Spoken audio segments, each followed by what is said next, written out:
سوره همزه 104 سوره قرآن بوده، در مکه مکرمه نازل شده، از 9 آیت عبارت است. این سوره در خصوص شخصانی که مردم را عیب میگیرند و آبروی آنها را میریزانند و طعنه زده مسخره میکنند و ایذا میدهند سخن میکنند.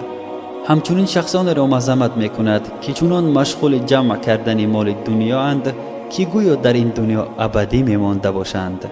ختم این سوره مبارک ذکر عاقبت این جماعه بدبخت را بیان میکنند. آنها داخل نار آتش جهنم میشوند و در آن چنان میسوزند که از آنها چیزی باقی نمیماند. خداوند قادر و توانا باز آنها را به صورت اوله میآورد تا از سر نو این عذابها را بچشند. بسم الله الرحمن الرحیم. به نام خداوندی که به اندازه مهربان و به نهایت با رحم است. ویل لکل همزة لمزة. وای بر هر غیبت کننده طعنه کننده عیبجو. همزه آبروی کس را رساندن و لمزه عیب و کمبودی‌های آدمان را کافته غیبت کردن است. روایت است که از مشرکان انس ابن شریق با چندین عیبها پیغمبر خدا صلی الله علیه و سلم را عیب گرفته مسخره میکرد. حق سبحانه و تعالی این سوره را نازل کرده گفت وای بر کلی غیبت کننده و طعنه کننده. ویل عذاب سخت یا وادی است در جهنم برای شخصانی که آنها رسول خدا صلی الله علیه و سلم را طعنه و بهتان یا با چشمک زدن و ابرو پراندن مسخره میکردند. بعضی مفسران گفتند که حکم این آیت عام است. کسی که این صفتها را داشته باشد تحت این وعید وعده عذاب داخل است. زیرا که ریختن خون مؤمن چقدر گناه باشد، ریزانیدن آبرو و جستن عیب او نیز همان قدر گناه دارد. خلاصه معنای این آیت والله اعلم چنین است: عذاب سخت و هلاکت بر هر انسان نصیب خواهد شد که عیب مردم صالح را می جوید و آنها را غیبت می کند.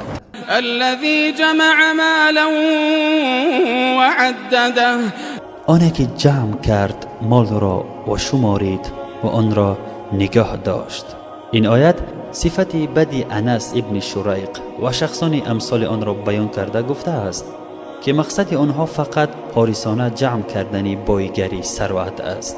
زیرا آنها از پول و بایگریشان زکات و صدقه فطر نمی دهند و به محتاجان و یتیمان و بیوه‌زنان و بیچارگان یاری نمی رسانند و به خویش و تبار و همسایگان و دوستانشان مروت نکردند. فقط از روی عادت پول و بایگریشان را تکرار به تکرار می شمارند و می پندارند که آن پول و مال آنها را جاویدان نگاه می دارد. چنانه که آیت زیرین فرموده است آنها اشتباه کردند. یحسب ان ماله اخلده. می پندارد که مالش او را جاویدان می گرداند. آیا آن جاهل و نادان و از آینده خود غافل گمان می کند که مالهای جمع کرده و حساب کرده اش در دنیا جاویدان می ماند و او را از هر گونه آفتها نگاه می دارد؟ هرگز. کلا لینبذن فی الحطمه. نه البته او را در حطمه انداخته می شود. آیت مذکور شخصانی را که صفتشان در دو آیت بالا ذکر شد با کلمه کلا شدیداً منع و هوشیاری داده فرموده است که آنانی که چون این صفت دارند باید از این کردار و فکر نادرست خود بازگردند. اگر باز نگردند و خود را اصلاح نسازند والله قسم آنها در آتش حطمه که تفسیرش در آیت‌های زیرین بیان می‌گردد عذاب داده می‌شوند. و ما ادراک ما الحطمه. و تو چی می‌دانی که حطمه چیست؟ از کجا می‌دانی که چیست آن حطمه؟ این آیت خطاب به رسول الله صلی الله علیه و سلم است. با شنیدن این سوال در دل انسان حس اضطراب پیدا می شود. اگر الله تعالی خودش با انسان معنای حطمه را بیان نکند، انسان از درک معنای آن عاجز است. آیت زیرین صراحتاً معنای حطمه را بیان می سازد. نار الله الموقده. آن آتش افروخته الهی است. حطمه آتش است در جهنم که آن را الله تعالی افروخته است.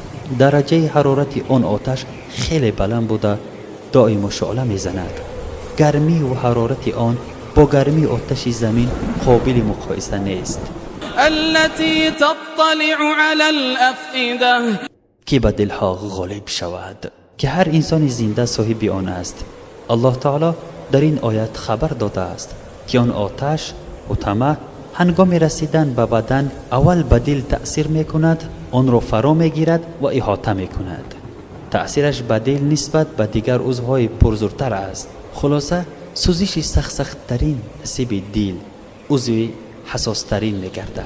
یعنی دل انسانی که صفتش در آیت های یکم، دوم و سیوم گذشت در آتش حطمه می سوزد که قلم از تصویر آن و خیال از تصور آن عاجز است.